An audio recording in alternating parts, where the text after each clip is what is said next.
나오셔서 새로운 시대의 매체 환경 어떻게 대처할 것인가라는 주제로 강의를 해줄 것입니다. 먼저 도태우 대표님 나오실 때 박수로 환영해 주시기 바랍니다.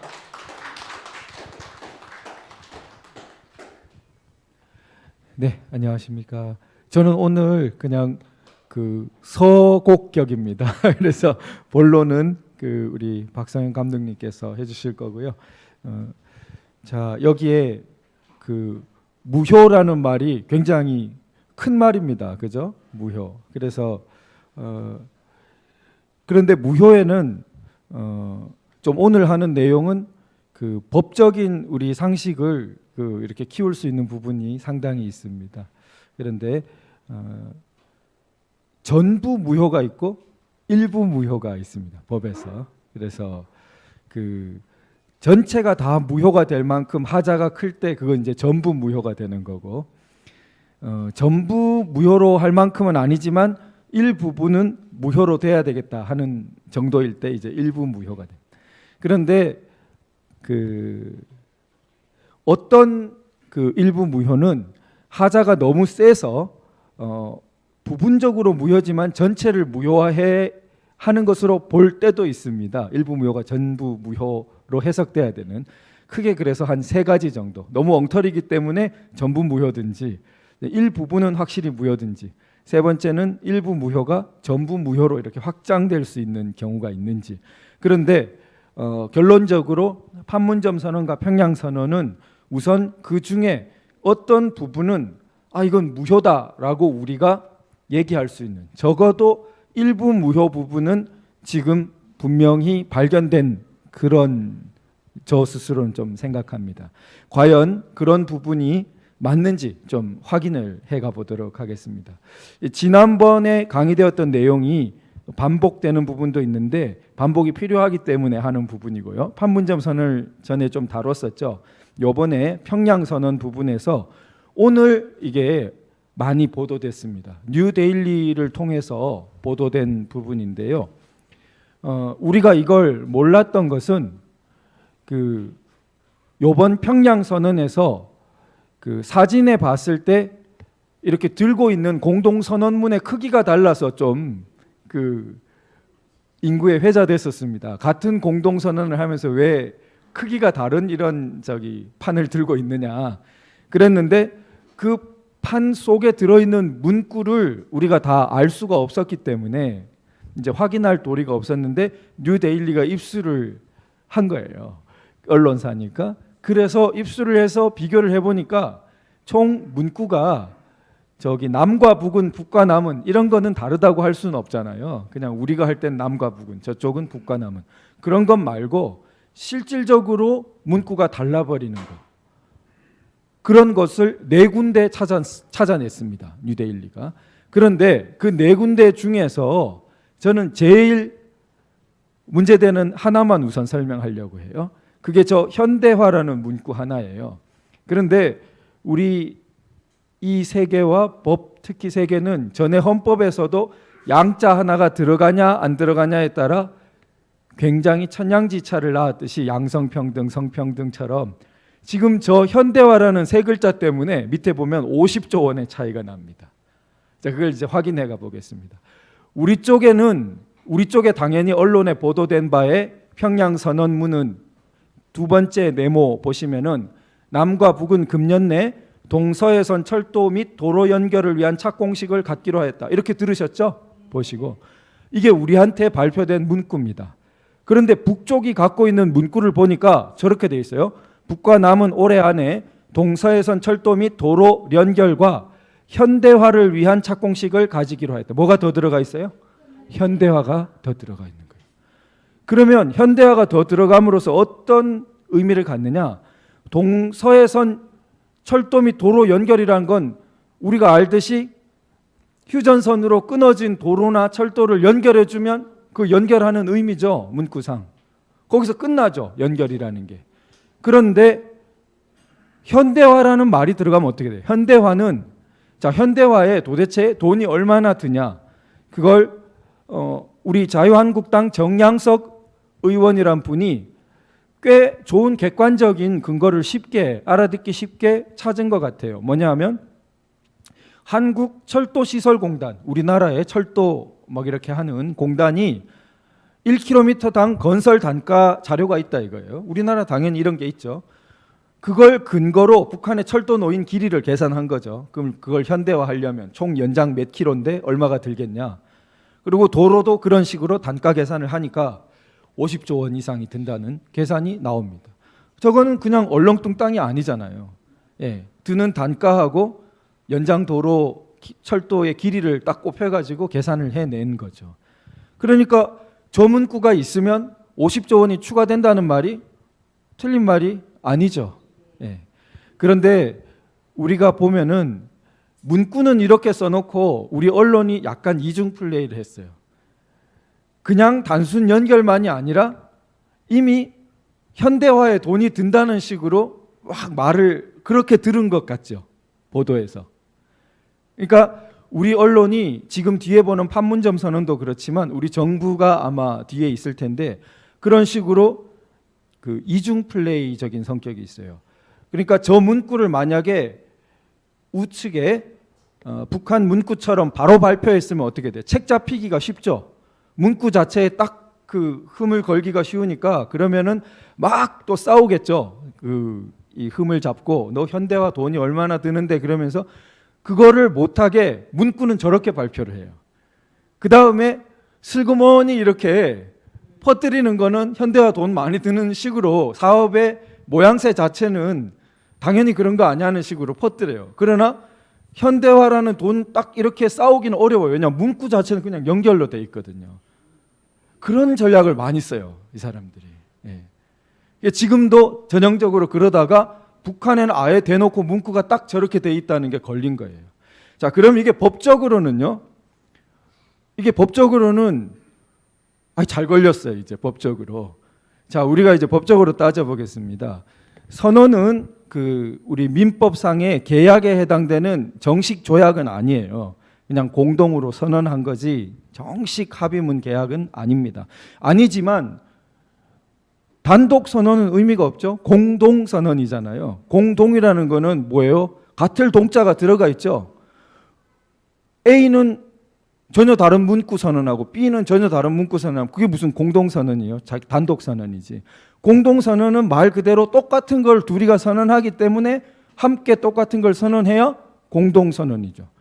근데 하나는 현대화가 없는 거를 문구를 갖고 있고 하나는 현대화가 있는 문구를 갖고 있어요. 그 문구가 남과 북, 북과 남 정도가 아니라 있고 없고에 따라 50조 원 돈이 왔다 갔다 하는 문구예요. 그럼 이 문구가 공동 문구냐 이거예요. 공동선언. 상식적으로 공동선언이 될 수가 없죠. 적어도 저 부분은 될 수가 없죠. 그거예요. 그게 일부 무효라는 거예요. 전부 무효까지는 몰라도 저 부분은 무효라는 거죠. 문구를 계약서를 생각해 보세요.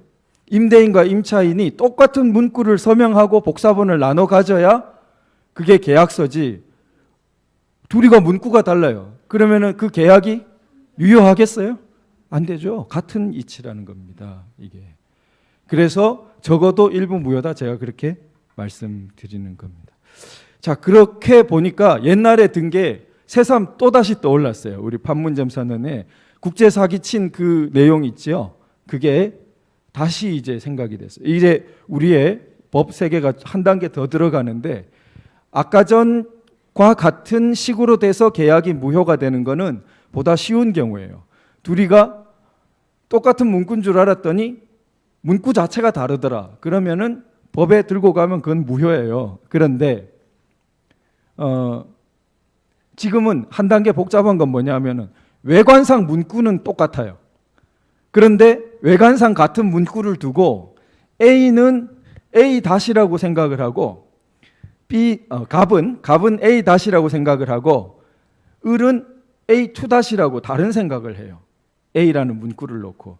그럴 경우에 어떻게 될까 하는 거예요. 똑같은 문구를 두고 근데 만약에 단지 그게 해석의 문제라면 그거는 차원이 달라요. 해석의 문제가 아니고 이런 겁니다. 그 적당한 예를 제가 당장은 안 떠오르는데 어거지로 예를 좀 들자면 이래요. 이 우리가 얼음이라는 말이 있는데 그 A 지방에서는 얼음을 그 스무디 같은 것까지 포함하는 개념이에요. 얼음이라는. 스무디는 약간 얼음 같기도 하고 안 같기도 하지 않습니까? 근데 저쪽 B 지방에서는 스무디는 얼음이 아니에요. 그 요거 프레소라는 그런 가게가 있어요. 제가 다뤄본 사건인데 그러면은 요거 프레소엔 스무디 같은 그런 걸 많이 팔아요. 그게 그러면은 그 얼음이냐 아니냐 그게 왜 문제가 되냐면요. 상가 같은 데서는 업종을 전속하는 계약을 하긴 합니다. 분양할 때. 그러니까 커피집은 당신만 한다. 그래야 값을 올려받을 수 있겠죠. 분양할 때 그래서 업종 전속을 이렇게 명시하는 경우가 있습니다. 그런데 빙과류 전문집이 옆에 있어요. 빙과류 전문집이. 빙과류 전문집한테는 당신만 빙과류를 얼음류를 판다고 전속 문구를 써준 거예요. 근데 요거 프레소를 보니까 빙과류집이 속이 상해요. 요거 프레소에서 파는 거기는 자기들 얼음이랑 거의 마찬가지인데 나만 얼음 팔기로 했는데 저기도 파네 이렇게 된 거예요. 그럴 때 과연 스무디가 얼음에 속하냐 안 속하냐 이런 식의 문제가 대두될 수 있다는 겁니다. 그럴 때 이제 법에서 같은 문구를 써놓고 한 사람은 A-라고 생각하고 한 사람은 A2-라고 생각할 때 어떻게 조정하냐. 자, 일반적인 원칙인데 첫째는 표시된 걸 기준으로 해요. 첫째는. 왜냐하면 표시된 걸 기준으로 하지 않으면 내심은 너무 따지기 어렵잖아요. 우선은 그래서 표시된 의미를 기준으로 합니다. 그래서 일단 나타난 문구를 기준으로 해야 돼요. 그 다음에 표시된 문구에서 A의 주장과 B의 주장이 완전히 다를 때, 갑의 주장과 을의 주장이 다를 때 제3자가 봤을 때 한쪽은 비상식적이야. 예를 들어 을이 아무리 주장하지만 갑의 주장이 상식적이고 을의 주장은 너무 그거는 99% 대부분 사람들이 그렇게 생각하기 어려운 해석이야. 자기는 뜻을 그렇게 봤다고 하지만 그렇게 되면 그거는 갑이 주장하는 대로 합의한 거로 봅니다. 표시가 같이 하나로 되어 있고 갑의 주장이 거의 상식적으로 맞는 거라면 그땐 갑을 뜻대로 그 해석이 의사 합치를 그렇게 했다고 봐요. 그런데 문제가 생기는 경우는 아까 스무디처럼 애매한 경우처럼 갑의 주장도 나는 이렇게 그걸 받아들였다 하는 것도 꽤 말이 되고 을이 나는 이렇게 그것을 해석했다고 하는 것도 꽤 말이 될 때 그때는 곤란해요. 둘 다 제3자가 봐도 꽤 말이 될 때 만약에 그 간극이 해소가 되지 않으면 의사 불일치가 됩니다. 그래서 무효가 되는 거예요. 그러니까 둘이가 의사가 합치해야 계약은 성립하는데 지금은 의사가 어긋난 거예요. 합치가 안 되는 거예요. 근데 지금 판문점 선언이 어쨌냐면 문구상은 같았는데 그때 보셨듯이 우리나라의 어떤 긴 문장의 특징에 의해 가지고 세 가지나 해석이 가능했어요. 그래서 특히 종전선언 문제에 있어서 어땠습니까? 그 우리나라가 애초에 발표한 문구의 해석으로는 올해에 하고 뚝 끊어서 추진해 가기로 회담을 추진해 가기로 하였다. 이렇게 끊기고 저 문구를 회담의 의제를 세 개로 종전선언도 회담 의제로 하고 정전협정, 평화협정 전환도 의제로 하고 평화체제 구축도 의제로 하는 회담 개최를 추진해 가기로 하였다. 이게 최초에 우리가 발표한 주장이에요. 그런데 완전히 생판 다른 주장은 북한 주장이에요. 북한은 어떻게 했냐면 처음부터 저거를 북한은 아예 올해에 추진하는 게 세 개예요. 북한은 똑같은 문구를 써놓고 올해에 종전선언하고 올해를 다 걸어요. 올해에 평화협정으로 전환하며 올해에 평화체제 구축을 위한 회담 개최. 회담 개최 의제는 평화체제 구축 하나만 넣고 그렇게 적극 추진해 가기로 합의했다. 이렇게 이게 북한의 주장이에요. 문구는 완전히 같습니다. 그러면은 우리가 최초에 주장했던 우리는 이런 뜻으로 그 공동선언을 했다는 내용하고 북이 주장하는 우리는 이런 뜻으로 공동선언을 했다는 게 비록 표시는 같이 돼 있지만 다르죠. 둘이가.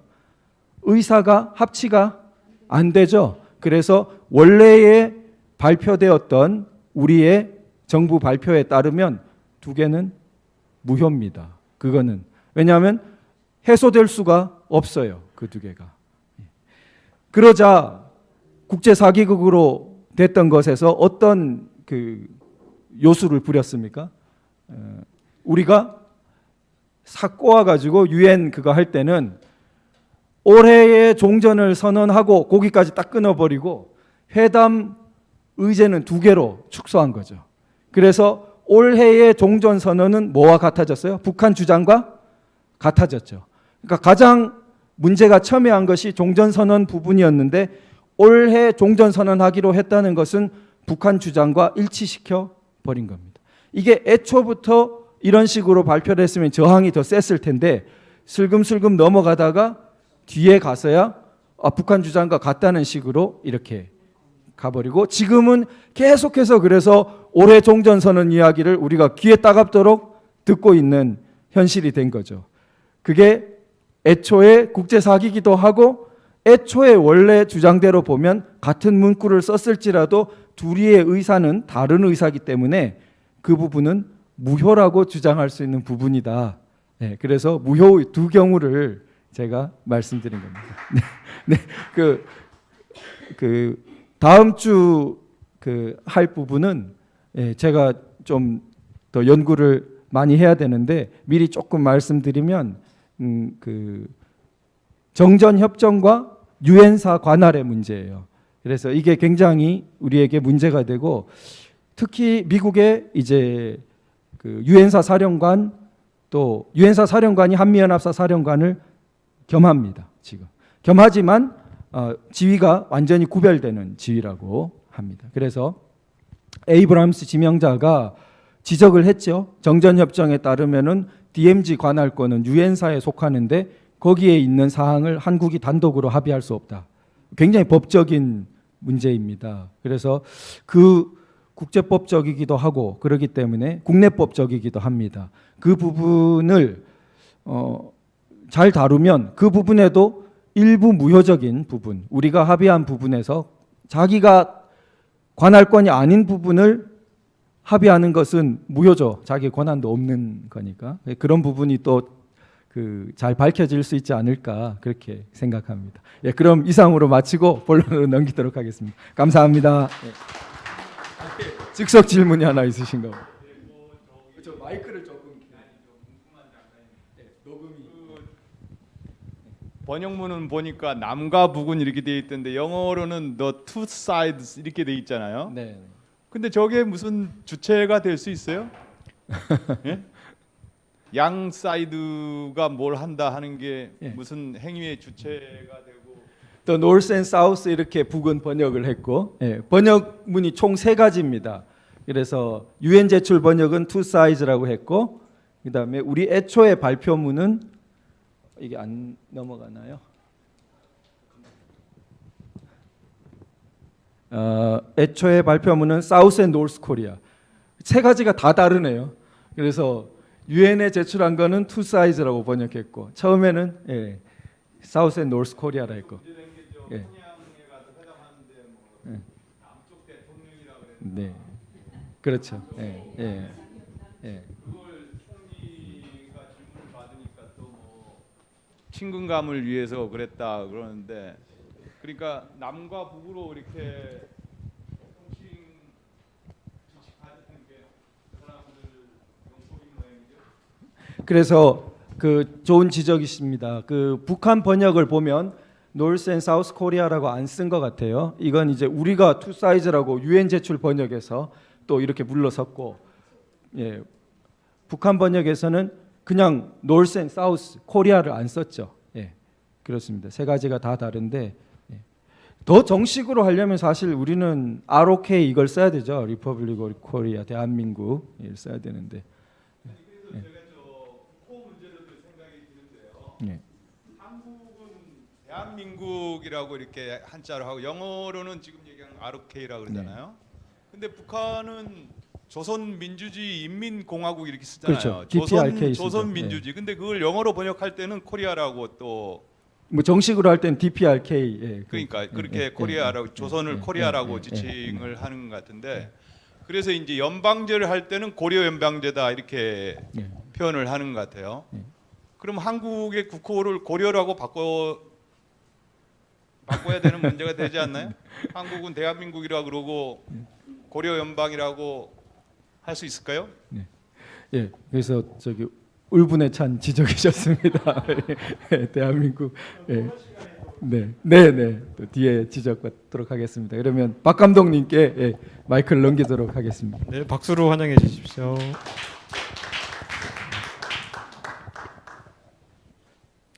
네, 저는 지금 VON 뉴스에서 총괄 지금 감독을 맡고 있는 박성현이라고 하고요. 네, 오늘 제가 오늘 드리는 말씀은 도 변호사님이나 김미연 사무총장님 그리고 김정석 국장님처럼 이렇게 깊이 있는 강의를 좀 하기에는 아직 감량이 많이 부족해서 좀 실무적인 좀 이야기의 말씀을 드려야 될 것 같습니다. 그래서 제가 잘 알고 있는 부분들 이제 방송 이제 그런 어떤 그런 뭐 테크니컬한 부분들을 좀 말씀을 드리고 어떻게 하면 이제 좀 유튜브를 통해서 좀 우리가 할 수 있는 이야기들을 잘 할 수 있는지 그런 부분들을 좀 같이 말씀을 드렸으면 좋겠습니다. 네.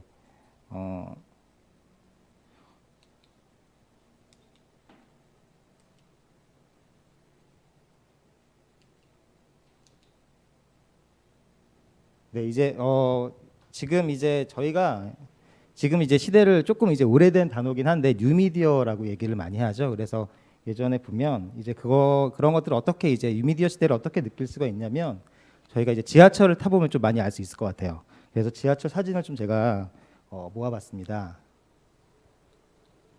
제가 뉴미디어를 잘 못 쓰겠네요. 네, 해주세요. 네.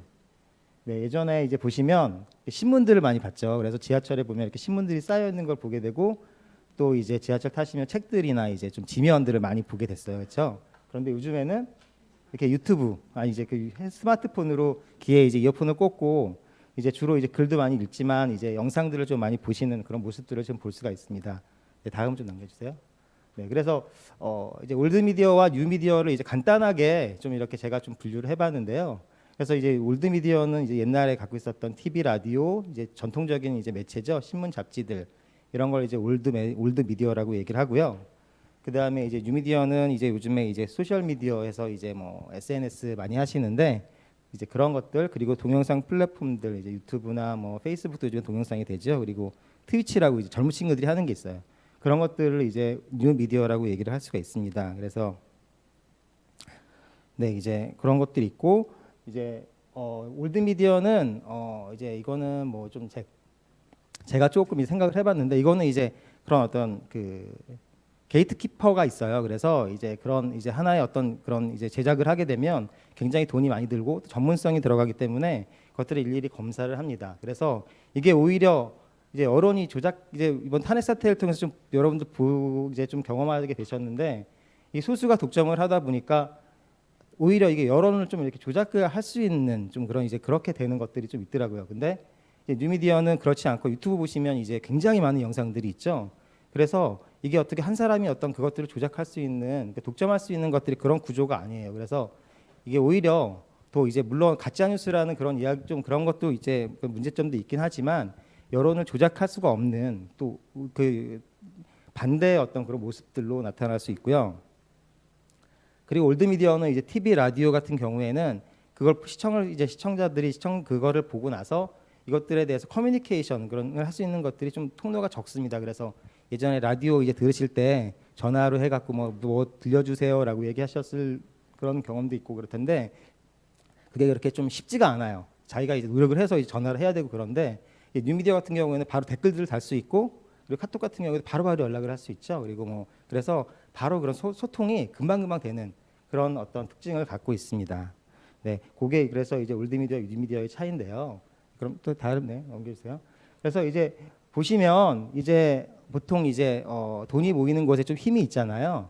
근데 보면은 이제 보시면 이제 그 표를 보시면 이제 그 주요 방송사 광고 매출 추이입니다. 근데 2002년에 보면 KBS가 7,350억, 그 다음에 MBC가 6,500억 원, 그리고 SBS가 5,000 뭐 이런 식으로 굉장히 많은 광고 매출이 있었는데 지금 이제 2017년에 보면 거의 반으로 반토막이 났어요.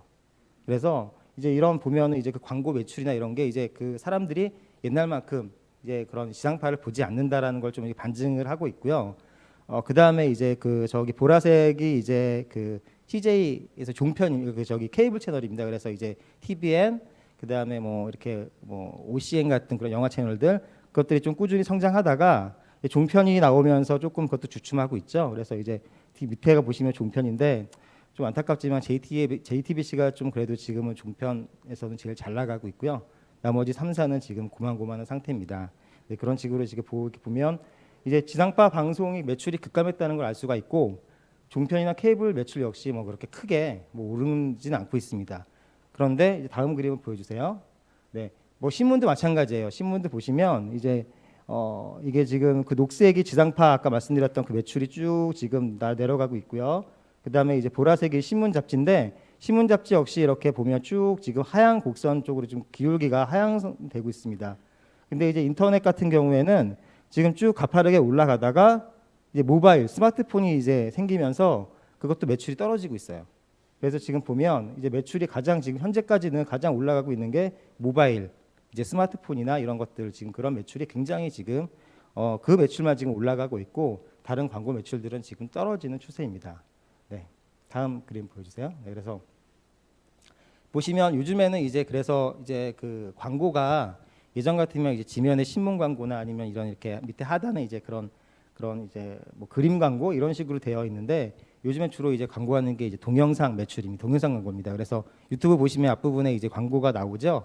이제 그런 광고가 굉장히 지금 이제 많이 활발하게 지금 만들어지고 있고 그런 광고 쪽으로 지금 진행이 되고 있는데 그래서 이 전체 매출에 이제 유튜브가 보시면은 상반기 이제 그 6개월 단위로 잘랐는데요.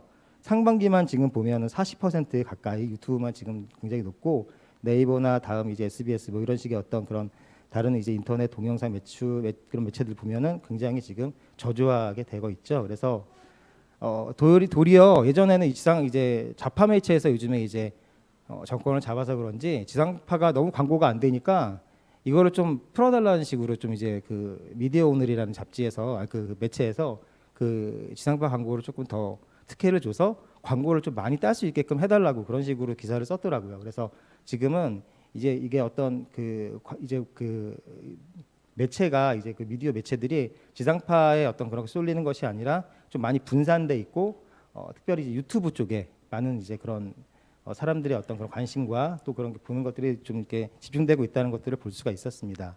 네, 다음 그림 좀 부탁드릴게요. 네, 그래서 그러면 이제 저희가 미디어 중에서도 이제 유튜브가 이제 바꿔놓은 좀 미디어 환경에 대해서 좀 보고 싶은데요. 이게 지금 사진이 뭐냐면 2005년 4월에 최초로 이제 유튜브에 업로드된 거예요. 어떤 건지 한번 보여드릴게요. 한번 좀 틀어봐 주세요. Alright, so here we are, one of the elephants. Cool thing about these guys is that they have really long fronts, and that's cool. And that's pretty much all there is to say. 네, 이게 보면 당시에는 그냥 아무것도 아니고 코끼리 앞에서 그냥 코끼리 이거 설명하고 있는 거예요. 그걸 그냥 비디오로 찍어갖고 유튜브란데 올린 겁니다. 이게 최초의 유튜브인데 이게 2005년 4월이에요. 근데 지금 이제 3년 정도 지났죠. 근데 이제 보면 매월 세계에서 15억 명이 시청을 하고 있고요. 분당 이제 이런 영상이 400시간이 업로드가 되는 거예요. 그 유튜브라는 그런 어떤 그 플랫폼 안에. 그리고 이제 90개 국가에서 76개 언어로 현지화가 되어 있고 이게 2016년 그 자료입니다. 그리고 이제 모바일 이제 보시는 이제 핸드폰 이런 걸로 지금 뭐 태블릿도 있겠죠. 하루에 1시간 이상씩 시청하는 것이 바로 유튜브가 되었습니다. 그래서 굉장히 이제 큰 이제 그런 이제 매체가 됐죠. 네, 다음 네, 다음 네. 그래서 이제 유튜브가 이제 보시면 이제 지금 이용자 수는 네이버보다는 조금 못해요. 아직까지는 이제 네이버가 조금 더 이용자 수는 많긴 한데요. 근데 사용 시간을 보시면 유튜브는 계속 지금 올라가고 있습니다. 많은 사람들이 계속 보고 있어요. 근데 지금 이제 다른 이제 뭐 카카오톡이나 네이버나 페이스북은 계속 지금 뭐 제자리 정체하거나 아니면 하향하고 있죠. 그런 식으로 유튜브만 지금 유독 계속 올라가고 있고, 이제 아까 이제 최근 한 달에 이용주 뭐 하는 소셜 미디어 보시면 50대에서도 유튜브를 많이 보시고 합니다. 40대 마찬가지고요. 그래서 지금 네이버 블로그가 지금 보면은 약간 이제 여성이랑 30, 40대에서 조금 이제 유튜브랑 거의 비슷하거나 뭐 유튜브랑 거의 이제 유튜브에서 조금 보게 되는데, 전체적인 이제 보시면 유튜브가 다른 이제 어떤 매체들보다 많은 사람들이 보고 있다는 것을 알 수가 있습니다. 네, 다음 그림 주세요. 네. 그래서 이제 우리나라에서 1등하는 게 어떤 건지 좀 궁금하시죠? 우리나라에서 1등하는 게 이제 유튜브가 이제 보면 이제 사람들이 많이 접근하기 때문에 아이들 이제 갖고 있는 장난감 키즈 프로그램이 있습니다. 그게 지금 우리나라에서 1등이에요. 그래서 이거는 뭐 딴 거 없고요. 그냥 그 아이들 장난감 가지고 노는 걸 그냥 영상으로 찍어갖고 올리는 거예요. 근데 그게 지금 1940만이 구독자입니다. 네, 그래서 보시면 이게 지금 조회수 보시면 막 1억짜리도 있고요. 굉장히 많이 보고 있어요. 그 다음에 이제 2위가 어떤 거냐면, 저거는 이제 방탄소년단 아시죠? 어르신들 잘 모르실 수도 있는데, 방탄소년단 그 제작사입니다. 회사 그 유튜브 채널이 2위를 하고 있습니다. 네, 다음 넘겨주세요. 네, 그래서 그러면 이제 우리가 이제 좀 관심 있는 뉴스 채널은 지금 이제 정부에서 자꾸 가짜 뉴스 하면서 지금 얘기를 하는데, 유튜브에 그런 그 뉴스 채널은 어느 채널이 가장 1등인가 봤는데 YTN이 1등입니다. 네, YTN이 지금 85만 정도 지금 구독자를 가지고 있고요. 근데 우리나라 국내 이제 그 랭킹에서 한 163위 정도 하고 있고요. 2위는 이제 JTBC 뉴스가 78만 정도 구독자를 가지고 있고, 전체 이제 176위 정도 하고 있습니다. 예, 다음. 네.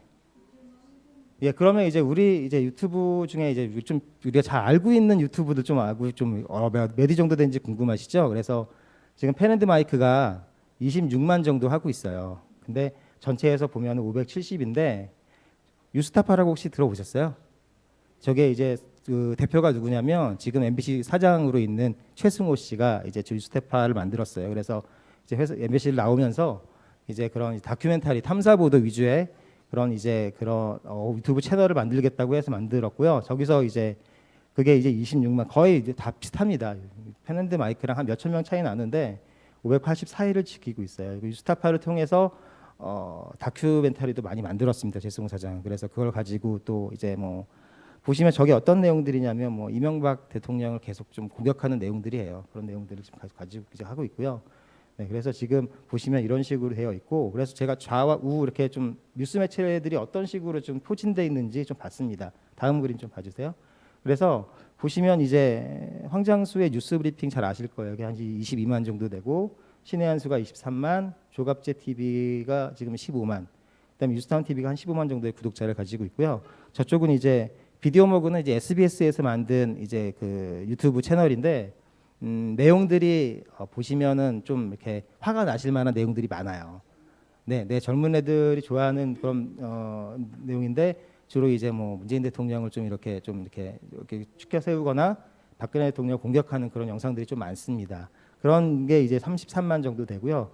미디어몹이라고 저거는 이제 그 통진당에서 만든 그 민중의 소리가 만든 유튜브 채널입니다. 그게 지금 16만 정도 하고, 저기는 주로 뭐 어떤 걸 하냐면 시위 현장에 가서 시위 현장을 찍어갖고 이제 그 시위 현장을 편집을 해서 굉장히 그 경찰들 이제 경찰들을 나쁘게 그리거나 그 시위 현장에서 이제 뭐 밀양 송전탑이나 아니면은 뭐 성주 이런 데 가서 그런 영상들을, 그리고 뭐 제주 그 구릉비 있는 그 해군기지 있죠? 그런 데를 가서 굉장히 이제 그 시위하는 사람들을 약자로 만들고 경찰들을 굉장히 강압적으로 시위를 막는다, 그런 식으로 이제 영상을 만들어서 계속 올리는 일을 하고 있습니다.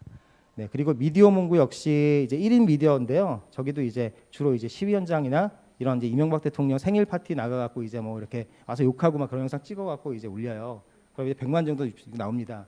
이제 그런 식의 어떤 이제 그게 17만 정도 되고, 그 딴지 방송국은 이제 그 김어준 씨가 만든 방송국인데 지금 12만 정도 보고 있습니다. 그래서 보시면 중소 유튜브 채널을 포함해서 보면 전반적으로 이제 뭐 소위 우파 유튜브가 우세하긴 해요. 좀 숫자가 많긴 한데, 근데 이게 지상파 종편 같은 경우에 보시면 근데 이 좀 기울어져 있잖아요. 어떤 그 논조나 이런 게 다 합치면 저희가 굉장히 좀 강세가 아닌데 약세입니다. 도리어.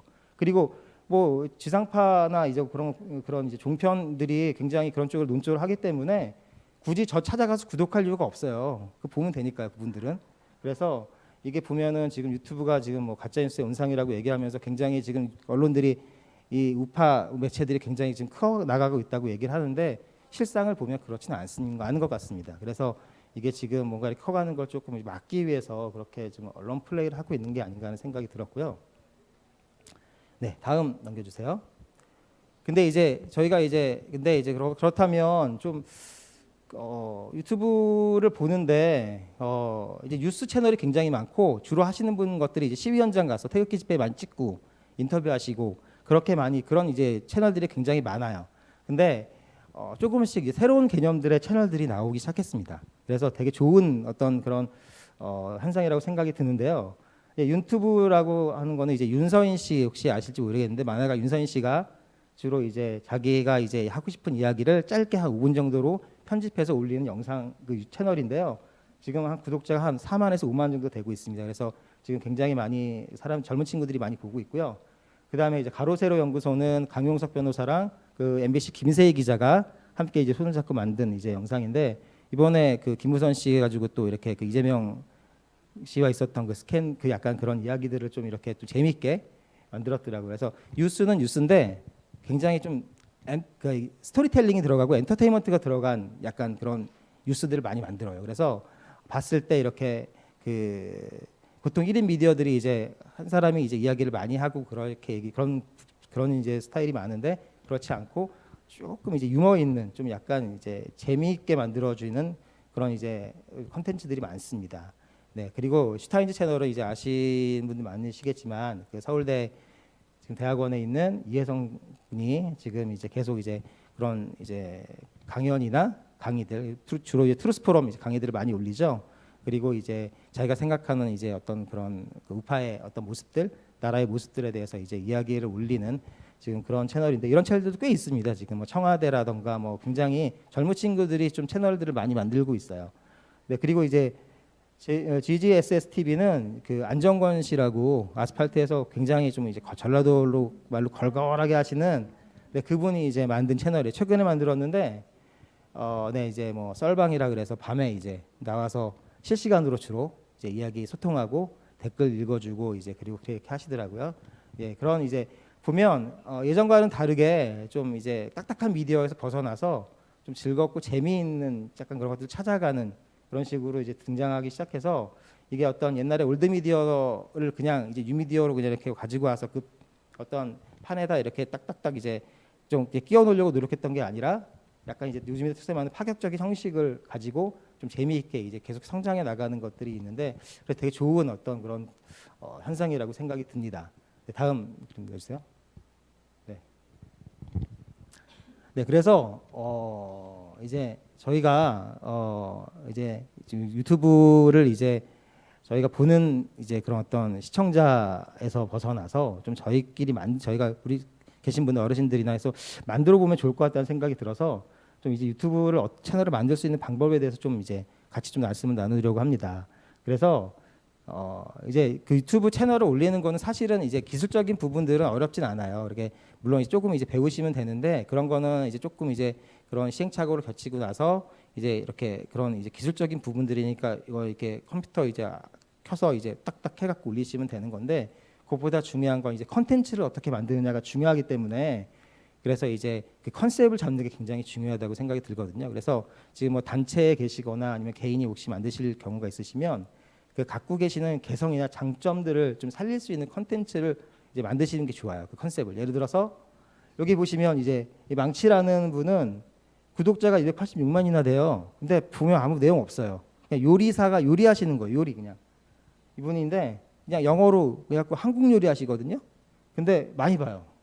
이런 식의 이런 식으로 하시는 분도 계시고 그래서 그러니까 이제 근데 이제 뭔가 그 이제 유튜브를 통해서 돈을 버는 거에 그치는 게 아니라 뭔가 이제 하고 싶어 하시는 얘기들이 있으니까 그런 걸 요리에 담아서 얘기할 수도 있는 거고 예를 들어서 뭐 운동 같은 걸 좋아하시는 분들은 운동 그냥 이게 하시는 거 그냥 찍으면서 운동하는 거 가르쳐 뭐 이렇게 하시거나 하시면서 또 자기가 하고 싶었다는 얘기를 하시면 되는 거고 그런 식으로 이제 단순하게 정보 전달이 아니라 흥미와 재미를 유발할 수 있는 그런 콘텐츠들이 분명히 있습니다. 그래서 잘하시는 것들이 있을 거예요. 그런 것들을 가지고 이제 그런 요소들을 가미해서 콘텐츠를 만드시면 되는데요. 그래서 한번 좀 영상을 볼게요. 뭐 어떤 영상들이 있는지. 이게 아까 말씀드렸던 그 망치거든요. 구독자가 286만이 되는 건데 어떤 영상인지 한번 보시겠습니다.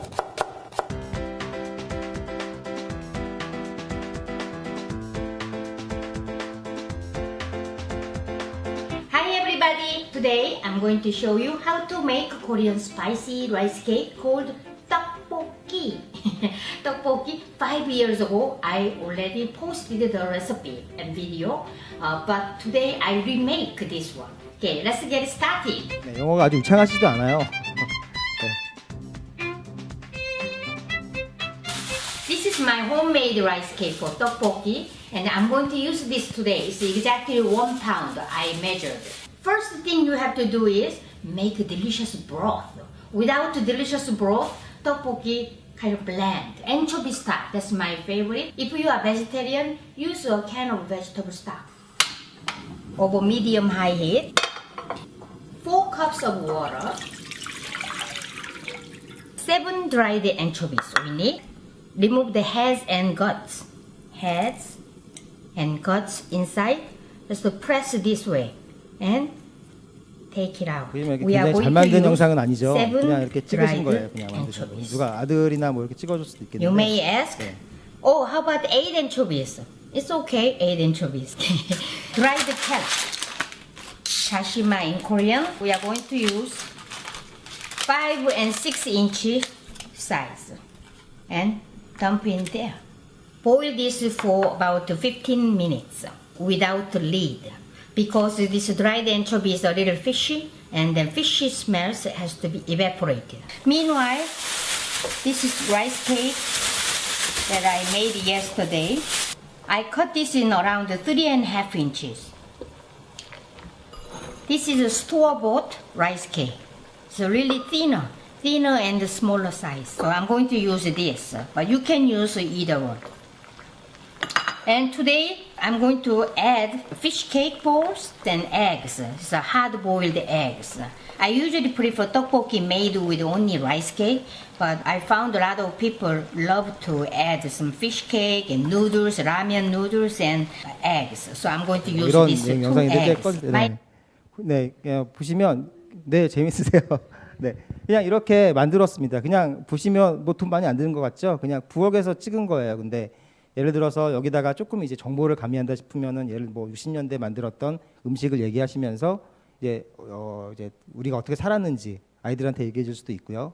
뭐 그래서 이제 그때 이야기들을 통해서 조금 이렇게 지금 너무 이렇게 뭔가 풍요에 있어서 그 감사할 줄 모르는 아이들에게 이런 음식들을 통해서 좀 얘기할 수도 있는 거고, 그러니까 그런 어떤 그 흥미 있는 이야기를 가지고 그걸 통해서 아이들이 전달할 수 있는 어떤 그런 정보들을 만드시는 거예요. 이렇게 해서 네, 이렇게 보시면 뭐 그냥 쭉 만들어서 하는데 그러니까 어렵지 않습니다. 어렵지가 않아요. 이렇게 만드시면 되고, 그리고 이거는 이 영상 한번 볼까요? 이 영상 어떤 거냐면 잠깐만요. 이 영상은 이제 최근에 제가 발견한 영상인데 태극기 집회를 이제 가요. 한 친구가 가는데.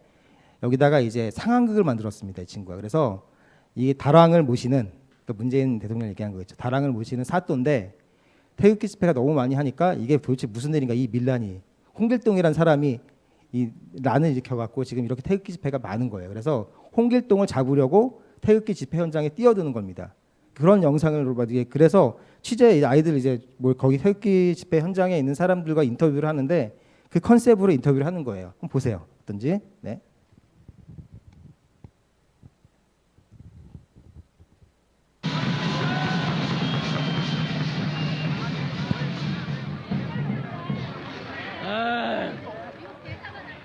이거 저번 주보다 사람들이 더 많이 모였구만. 아니 어떻게 됐길래 이게 항상 시간이 지날 때마다 이렇게 이 백성들이 나와서 싫어한단 말이야. 에? 도저히 알 수가 없구만. 그게 다 그 홍길동 그놈 때문이겠지. 내 한 사람 잡아다가 한번 이야기를 들어봐야 될 거야. 기다리거라 이놈. 예?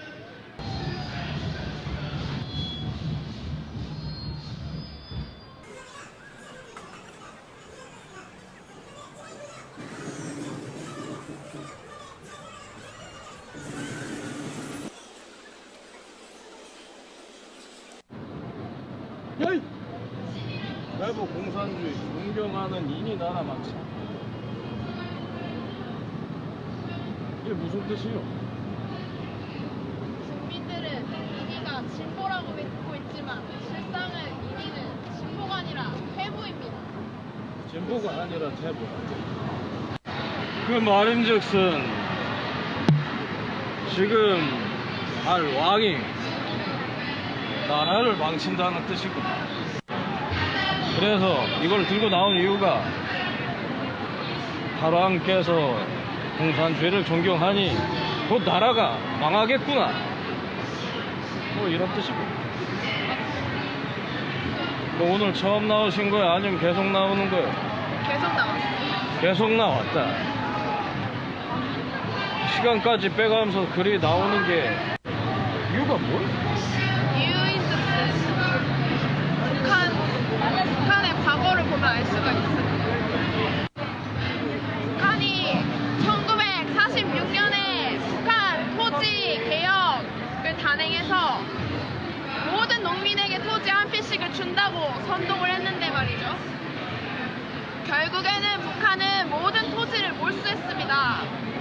그래서 북한 주민들은 재산도 없고 협동 농장의 고용원으로 그렇게 후퇴하게 됐고, 지금의 북한이 그렇게 가난하게 된 것도 공산주의를 수용했기 때문입니다. 그래서 저는 문재인이 공산주의자 신영복을 존경한다고 했기 때문에, 그래서 이 나라를 퇴보시킨다고 그렇게 말하고 있는 겁니다.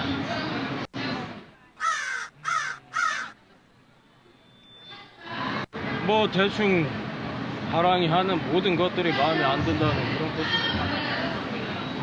아무튼 마지막 한마디 하고 싶은 말이 있으면 그 시원하게 한번 해보시오. 달왕이 해왕보고 헌법 수호 의지가 없다고 했는데, 정작 달왕은 국민의 생명, 자유, 재산을 수호할 의지가 없습니다. 난민을 수용해서 국민의 생명을 위협하고 있고, 9.13 부동산 정책은 북한의 토지 몰수를 본뜬 것이라 국민의 재산에 수호할 의지가 없는 것이고, 언론의 자유를 탄압하는 문재인은 국민의 자유를 수호할 의지가 없다고 생각합니다. 아무튼 나 마음에 안 드는데 말은 잘하는구만. 그래도 앞으로 내 눈에 보일 시에는 내 축할 것이니 긴장하시오. 네.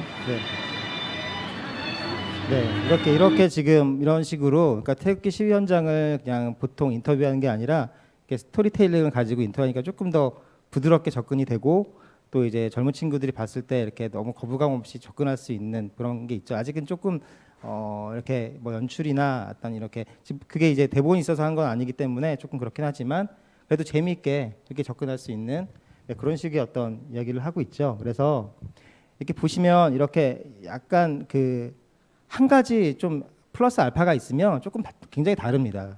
그래서 그런 식의 어떤 그 접근을 통해서 그 채널의 어떤 그런 이제 컨셉들을 잘 잡아가시면 좋고요. 그래서 단체들도 또 유튜브 채널을 만들길 원하시는 분들 계실 거예요. 그래서 그 단체가 가지고 있는 그 정체성을 그 채널에 잘 녹일 수 있도록 그런 걸 조금 고민하셔서, 그냥 그 행사 사진은 그냥 이렇게 영상 올리는 게 아니라 그 단체가 가지고 있는 것들을 잘 활용해서 유튜브 채널에 그 컨텐츠에 녹일 수 있는 것들을 좀 고민을 해보시면, 조금만 고민하시면 괜찮은 것들이 나옵니다. 그래, 그 다음에 또 하나는 뭐냐면 이제 그 채널을 보는 사람들을 좀 설정을 잘 하셔야 돼요. 그래서 이렇게 그냥 보통 이제 그냥 찍고 그냥 사람들 다 볼 수 있게끔 그렇게 하시는데 그렇지가 않거든요. 사실은 유튜브가 채널이 굉장히 많고, 사람들은 이제 유튜브를 이제 잘 많이 아는 특히 젊은 친구들은 딱 보면 재밌는지 금방 알아요. 그래서 이제 예를 들어서 이제 요즘에는 어르신들도 많이 유튜브를 보시니까 유튜브 이제 조금 이제 어르신들을 위한 타겟을 설정하시면 이제 거기에 맞는 컨텐츠를 넣는 거고요. 그렇지 않으면 젊은 친구들을 위해서는 또 젊은 친구들 이렇게 하면 되는데, 보시면 구독자 설정이 애매하면 정체성이 흔들려서 그냥 이게 좀 재미가 없어져요. 이제 그래서 올리는 것도 좀 이제 시들해지고 그렇게 되거든요. 그래서 이제 구독자랑 이제 계속해서 이제 커뮤니케이션 통해서 라포가 형성이 돼야 됩니다. 그래서 좀 이렇게 이 채널 들어가니까 너무 재밌고 뭔가 이렇게 좀 나한테 맞는 게 많다라는 것들을 좀 이렇게 알릴 수 있는 게 돼야 되는데요. 아까 이제 윤서인 씨 유튜브 한번 보시면 이분도 굉장히 똑똑하게 접근을 했어요. 그래서 자기가 갖고 있는 이야기들을 이제 자기보다 조금 나이 어린 20, 30대 좌파 사상을 가지고 있는 친구들에게 이야기하는 식으로 이제 컨텐츠를 만들었는데, 한번 보시면 많이 보셨겠지만 한 번 더 보시겠습니다. 어떤 식으로 하는지요? 얘들아, 너네 이제 은희가 귀엽지? 인상도 좋고 호감형의 다정한 모습이 아주 뭉클하지? 우린 문프랑 껴안고 허허허 웃는 모습 보면 인간미도 느껴질 거야. 평화를 위해 노력하는 은희 생각하면서 오늘 아주 흐뭇한 하루를 보냈지? 이 악마들아, 너네는 그러면 악마야. 깍, 악마들이 내 방송을 보고 있어. 무서운 악마들아, 물러거라. 너네는 민주주의 같은 거 말할 자격도 없는 악마야. 우리 국민들을 끔찍하게 죽이고 자신의 가족들마저 잔인하게 살해하고 마음에 안 드는 부하들을 수없이 대포로 쏴서 갈갈이 찢어 죽이고 국민들을 수용소에 가두고 탄압하고 고문하고 공개 처형까지 하는 학살러에게 아잉 귀엽다고 박수를 치는 너네가 악마가 아니면 도대체 누가 악마냐? 이 반민주 악마들아, 너네는 정의니 격차의 공평한 세상이니 같은 거 말할 자격도 없는 악마야. 국민들을 꼼짝도 못하게 통제하고 전기도 안 통하는 깜깜하고 거지 같은 집에 살게 해놓고 인터넷 메신저 눈귀 다 틀어막고 질병에 가난에 쥐새끼만도 못하는 삶을 살게 해놓고서 본인은 부의 세습 거대한 특권을 넘어서서 아예 대대로 신격화까지 해가지고 온갖 럭셔리 초호화 산의 진미를 떵떵거리고 누리고 사는 자를 아잉 인간미가 있다고 물고 빠는 너네가 악마가 아니면 도대체 누가 악마냐? 이 불공정 악마들아, 너네는 여성인권의 여자도 꺼낼 자격이 없는 악마야. 북한의 여성인권이라는 단어가 존재하기나 할까? 지금도 국경에는 중국인들한테 팔려나가고 강간당하고 낙태당하고 도망치다 잡혀서 송환되고 처형당하는 너네랑 똑같은 또래 여자애들이 부지기수인데, 그러는 동안 본인은 예쁜 애들만 골라서 기쁨 좀 만들어서 학대하고 성놀이개를 만들고 있는 자를 아잉 친근하다고 추앙하고 있는 너네가 악마가 아니면 도대체 누가 악마냐? 이 여혐 악마들아, 너네는 전범이니 친일파니 역사니 이런 거 말할 자격도 없는 악마들이야. 일제시대보다 더 최근에 우리나라를 쑥대밭을 만들고 우리 형제 자매들을 학살하고 온 나라를 전쟁터로 착살을 낸 사람이 바로 저 사람의 할아버지인 걸 몰라? 일본의 아베는 할아버지가 전쟁을 일으킨 적도 없는데도 책임져라 사과하라고 난리를 치면서, 북한의 은희는 친할아버지가 그렇게 잔인한 전쟁을 일으켰는데도 귀엽다 친근하다니. 역사를 잊어도 어떻게 이렇게 까맣게 잊냐? 이 반민족 역사의 죄인 악마들아, 너네는 공감이니 사람이니 생명이니 이런 아름다운 말을 할 자격도 없는 악마들이야. 너네 할머니가 비행기 타고 가시다 북한이 터트린 폭탄에 죽었어 봐라. 너네 엄마가 금강산에 관광 갔다가 북한군이 쏜 총탄에 맞아서 죽었어 봐라. 너네 오빠가 군대 갔다가 북한이 설치한 지뢰를 밟아서 발목이 사라졌어 봐라. 너네 삼촌이 해병대 갔다 연평도에 쏟아진 폭탄 맞고 죽었어 봐라. 너네 친구가 배 타고 나라 지키러 나갔다가 북한이 쏜 어뢰 맞고 수장됐어 봐라. 지금 그 손으로 그렇게 박수치면서 환호할 수 있었을까? 어떻게 이렇게 공감 능력이 하나도 없냐, 이 소시오패스 악마야. 너네는 그 입으로 부의 세습이니 최순실이니 욕할 자격이 하나도 없어. 너네는 그 입으로 독재, 살인, 거대 권력 이런 거 욕할 자격이 하나도 없어. 너네는 히틀러, 스탈린, 폴포트, 카타피 이런 독재 학살자들 뭐라 할 자격이 하나도 없어. 전 세계에서 유사일의 부의 세습의 끝판왕에다가 황금수저의 격차의 최고봉에 살인, 독재, 인권 탄압 다 끝판왕인 사람을 좋다고 찬양하면서 그 입으로 하는 알량한 정의로운 말들이 도대체 무슨 설득력이 있겠냐고. 난 이제 너네가 너무 무서워. 나쁜 사람을 나쁘다고 말을 안 하고 오히려 좋다고 찬양을 하고 있잖아. 평소에 그렇게 민주주의가 좋다, 독재는 나쁘다, 사람이 먼저다, 남녀 평등이 어쩌고 저쩌고 하던 그 말들이 다 사라졌잖아. 인간이 응당 느껴야 할 희노애락이나 감정들이 다 어디 갔어? 왜 저 사람 앞에서는 인류의 보편적인 가치 판단이 다 뒤집어지냐고. 너네가 그렇게 부들부들하면서 내세우던 그 정의로운 얘기들 다 사라졌어. 분명히 나쁜 사람인데, 사람을 죽이는 건 나쁜 짓인데 뭐냐고 이 상황이. 사람은 원래 이렇게 아무렇지도 않게 이중적인가? 무지에서 비롯되는 건가? 아니면 비양심에서 비롯되는 건가? 난 요즘 너네를 보면 인간이라는 존재 자체에 대해서 회의가 들어. 너네의 요란한 환호성을 들으면서 정말 많이 내려놓게 돼. 우렁찬 박수소리와 함께 모든 것이 무너지고 있어. 너네가 살고 있는 대한민국도, 너네가 살아가야 할 미래도. 이렇게 바보같이 무장해제를 하고 나면 그 뒷감당은 다 누가 할까? 지금 여기 얼마나 무서운 일이 벌어지고 있는지 너네만 모르는 것 같아. 마지막으로 얘들아, 내일 4호선을 타고 동작역에 국립현충원에 한번 가봐. 그 많은 시신들이 왜 거기 누워있는지 한번 잘 생각해봐. 너네 나이 또래의 청춘들이 무엇을 지키다 그렇게 죽어갔는지 한번 잘 생각해보라고. 네가 오늘 은희를 향해 박수를 치고 있는 그 손을 거기 있는 영혼들이 본다면 어떨지 한번 잘 생각해보라고. 사실 많이 포기했는데도 마지막 남아있는 양심 때문에 계속 이런 소리를 하게 된다. 내 아들 레미도 그래도 이 땅에서 아버지 세대가 살았던 것처럼 살았으면 좋겠어서 자꾸 이런 말을 하게 된다. 박수치는 친구들 보면 그래 너네 한번 당해봐라 이런 마음이 들다가도 아씨 그놈의 양심 때문에 또 이러고 있다. 이놈의 오지랖 때문에 인생이 참 피곤해. 이번 생은 틀렸어. 그러니까 구독이랑 좋아요나 많이 좀 박아봐. 끝. 네, 지금 보시면 이제 그 타겟이 정확하죠. 누구에게 얘들아. 이야기하고 있는지. 네. 이렇게 하면 이 귀에 쏙쏙 들어오고 반말하는 것도 편하죠. 누가 보고 있는 거 아니까. 네네. 이렇게 그 갖고 계신 이제 그 타겟층을 정확하게 설정하고 그러면 이제 그 타겟에 대해서 특성을 알게 되고 그러면 그거에 대한 컨텐츠들이 나올 수 있어요. 그래서 이런 식으로 좀 이렇게 좀 고민하시면서 이렇게 그런 컨텐츠들을 만들어 가면 이제 좀 재미있고 그리고 좀 이렇게 뭔가 전달력이 강한 확실한 좀 그런 컨텐츠들을 만드실 수 있는데요. 그래서 사실은 이제 그 유튜브 채널 만드는 거에 대해서 조금 말씀을 드리려고 하는데 사실 이거는 좀 전문적인 부분도 많아서 그냥 네, 좀 이렇게 쉽게 그냥 어떤 식으로 하는 건지 좀 그냥 말씀드리고 그냥 금방 살짝 넘어가도록 하겠습니다. 그래서 네, 장비는 뭐 유튜브 동영상 장비는요 카메라만 있으시면 돼요. 카메라인데 그냥 보통 갖고 다니는 카메라가 아니라 스마트폰 카메라 있잖아요. 그것만 있으시면 됩니다. 네네, 스마트폰으로 하시고요. 그다음에 이제 마이크, 그다음에 컴퓨터. 이제 컴퓨터는 유튜브에 연결이 돼야겠죠. 근데 휴대폰 만약에 실시간으로 하시려면 컴퓨터도 필요가 없습니다. 이제 컴퓨터는 이제 유튜브로 올리고 그다음에 또 편집을 만약에 이제 편집이 들어가야 좀 이제 그 뭐라 그럴까 글을 쓸 때도 이제 기승전결처럼 글을 쓰시잖아요. 그래서 영상도 이제 기승전결로 만드실 수가 있어요. 그래서 그런 프로그램이 필요한데 그것만 있으면 됩니다. 그래서 뭐 이런 뭐 종현 장비, 캐쳐보드 이런 거 다 지금 뭐 필요 없고요. 그래서 그냥 현장 보통의 요즘에 이제 케이크 집회 같은 경우에 이제 많이 하시는데 휴대폰으로 찍으시잖아요. 그래서 휴대폰에다가 이런 이제 장비가 있어요. 이게 이제 짐벌이라는 장비인데 여기다 연결해 갖고 이렇게 하시면 휴대폰을 잡아줘요. 이렇게 이게. 그래서 영상이 막 흔들리면 머리 아프고 좀 보기 힘들잖아요. 근데 이게 있으면 휴대폰을 이렇게 좀 제대로 잡아줍니다. 그래서 이렇게 그 유튜브에 연결해서 이제 이 안에 이제 그 데이터가 있기 때문에 데이터로 통해서 유튜브 연결해서 바로 현장 생중계 하시는 분들이 굉장히 많으시더라고요. 네, 그렇게 사용하실 수 있고요. 네, 다음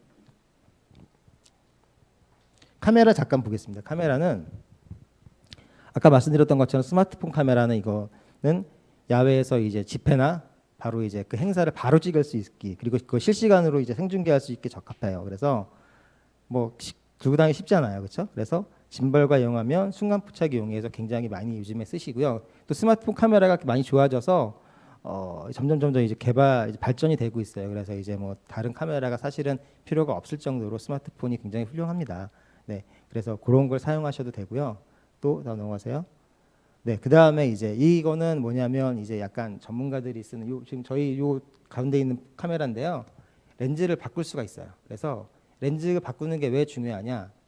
렌즈가 굉장히 그 어떤 이미지를 예술적으로 만들어주고 거기에 감정을 넣습니다. 그래서 그 이제 영화 같은 거 보시면은 이 렌즈가 어떤 걸 쓰느냐에 따라서 그 뭐 조리개나 뭐 이런 뭐 예를 들어서 그 조리개랑 그다음에 셔터 스피드 뭐 이런 걸 통해서 그 당시 그 동영상에 감정을 실어 넣을 수가 있어요. 그래서 그냥 이렇게 밋밋하게 찍는 것보다 굉장히 아름답게 찍으면 사람들이 더 보기에 좋고 그것들을 더 잘 보게 되겠죠. 그래서 이제 그런 렌즈를 사용하기 때문에 이제 미러리스나 DSLR이나 렌즈 교환식 카메라를 많이 쓰시는데 근데 이게 좀 사용법이 조금 배우셔야 돼요. 그래서 이거는 초보자에게 좀 불편하긴 합니다. 네. 그다음에 다음 넘어가겠습니다. 그래서 이제 많이 쓰시는 게 조금 이제 전문적인 경우는 저희 가운데 있는 카메라인데 캠코더 카메라를 많이 쓰세요. 이거는 이제 렌즈 교환식 가지고 있는 그런 좀 잘 만져야 되는 그런 불편함도 없고, 또 스마트폰 카메라가 좋긴 하지만 이 카메라가 갖고 있는 이렇게 카메라 기능이 아니잖아요, 사실은. 그래서 그런 좀 가볍긴 해요, 그런 것들이. 그래서 그런 걸 피하는데 이런 캠코더를 가지고 이제 하고요. 또 여기에다 이제 요즘에 공유기를 많이 쓰세요. 그래서 현장도 바로 현장 장면 사진 그거를 유튜브에 바로 올리실 수가 있습니다. 네, 다음이요. 네, 그 다음에 이제 마이크를 이제 쓰시는데, 왜냐하면 저희 이게 유튜브를 하시는 분들이 영상만 예쁘면 된다고 생각하시는데 아니에요. 소리가 굉장히 중요해요. 소리가 잘 들려야 됩니다. 소리가 잘 안 들리면 영상이 아무리 예뻐도 무슨 얘기 하는지도 모르고 이 그 집중도가 몰입도가 떨어져요. 그래서 소리가 굉장히 중요한데, 그래서 이제 마이크에 연결하는 그런 이제 카메라에 연결하는 마이크도 있긴 한데 보통은 이런 레코더라 그래서 이런 걸 쓰십니다. 그래서 이제 카메라로 찍으면서 말하는 상대방의 그쪽에다가 레코더를 저기 놓으면 소리가 글로 다 들어가서 녹음이 돼요. 그래서 나중에 편집할 때 영상이랑 소리를 붙여서 싱크를 맞춘다고 얘기하는데, 붙여갖고 이제 편집을 해서 유튜브를 만듭니다. 그래서 이런 레코더가 굉장히 좋고요. 이게 좋은 음질을 받을 수 있어요. 근데 이제 단점은 조금 가격이 있고 그리고 좀 불편하죠. 네, 다음. 그래서 이제 마이크를 저렇게 연결하죠. 쓰는 걸 많이 보셨을 거예요. 그래서 이렇게 연결하는데 마이크도 굉장히 종류가 많아요. 그래서 마이크를 쓸 때 저렇게 쓰시는 경우에는 이제 카메라에 기본적으로 마이크가 달려있긴 하지만 그 마이크 성능이 별로 좋지가 않기 때문에 저런 식으로 조금 더 마이크를 성능을 높이기 위해서 마이크를 쓰기도 합니다. 이거는 이제 영상이랑 소리랑 같이 들어있기 때문에 나중에 편집하는 게 조금 어렵지가 않습니다. 네, 다음이요. 그래서 이제 이건 아주 너무 기본적인 거라서 다 아실 수도 있을 것 같은데, 이제 유튜브 채널을 만들어야 되잖아요. 자기 채널을 만드는 법을 좀 이렇게 제가 했습니다. 그래서 이 과정에 이제 촬영하고 편집하고 이런 과정들이 쭉 있어요. 그래서 촬영도 이제 좀 깊이 들어가면 이제 그 샷 사이즈라 그래서 여러 가지 이야기가 있고, 편집도 마찬가지로. 그런데 그건 나중에 기회가 되면 저희 또 이런 기회가 있으면 또 그때 또 자세하게 말씀을 드리고, 지금은 시간이 없어서 채널을 만드는 방법 말씀을 드리도록 하겠습니다. 그래서 이제 구글에 들어가시면 크롬 아시죠? 컴퓨터 크롬 들어가시면 저쪽에 왼쪽에 로그인이라고 있을 거예요. 그거를 누르시면 돼요. 클릭하시면 이제 보시면 로그인하고, 이제 그러면 이메일이랑 이제 그 휴대폰 문자 이제 그 전화번호를 저기 쓰라고 나오는데 아무것도 없으니까 처음에는 이제 계정을 만드셔야 돼요. 그래서 밑으로 내려가시면 계정 만들기라고 있습니다. 그래서 저거를 클릭하시면 다음 넘어주세요. 이렇게 그거 하셔갖고 계정을 거기에 이제 아이디랑 이런 거 치라고 하는데요. 네이버 같은 거 다음 같은 거 가입하신 거랑 똑같아요. 그렇게 하시면 되고, 그렇게 하시면 이제 계정이 만들어지고, 유튜브 계정이 만들어지면 그 구글 계정이 만들어지면 유튜브 계정이 자동으로 생성이 됩니다. 그래서 이런 이제 화면이 나올 거예요. 그리고 저기에 보시면 저게 이제 동그랗게 나오는데 보시면 저기가 동영상을 올리는 거예요. 저기를 클릭하시면 동영상 업로드 실시간 스트리밍 이렇게 나와 있습니다. 그래서 들어가시면 갖고 있던 이제 영상을 다음 장면 넘어가 주세요. 여기다 이렇게 올리시면 돼요. 컴퓨터로 쭉 당기셔서 올리시면 이제 거기서 이제 영상이 만들어지는 걸로 되어 있습니다. 네, 그래서 일단은 아주 영상 만들고 채널 만드는 거는 기본적으로 기초적으로 말씀을 드렸는데, 이렇게 영상을 만드셔서 이렇게 유튜브에 올리시고 그러면 그러니까 시청하는 입장이 아니라 뭔가를 만들어서 내 이야기를, 예전에는 이제 글이나 이렇게 카톡으로 하셨잖아요. 이게 아니라 요즘에는 이미지로 많이 하세요. 어떤 그런 대화나 이런 것들을. 그래서 이미지를 통해서 그 이미지가 가지고 있는 힘을 통해서 사람들을 바꾸는 게 굉장히 큰 힘이 있습니다. 그래서 좌파들이 굉장히 그것들을 많이 사용을 해서 이미지나 영화, 드라마 이런 걸 통해서 굉장히 많이 사람들의 감정들을 건드려 놨어요. 그래서 이 감정이 이제 드라마 같은 거 보시면은 이제 주인공에게 이입되잖아요. 그래서 이제 이런 식으로 계속해서 이제 그 드라마에 이제 좀 많이 이제 보는 사람들은 항상 그 감정이입 대상을 찾는데, 근데 이제 그것들을 잘 이용을 해서 이제 문재인 대통령에게 감정이입이 되면 아무리 욕을 해도 잘 끊어지지 않죠. 끊어지지 않고 이제 뭘 잘못했는지 그거 이제 머리로 생각하기보다 그냥 감정으로 생각을 하게 되는 거죠. 그런 식으로 이제 이재명 있어도 마찬가지고요.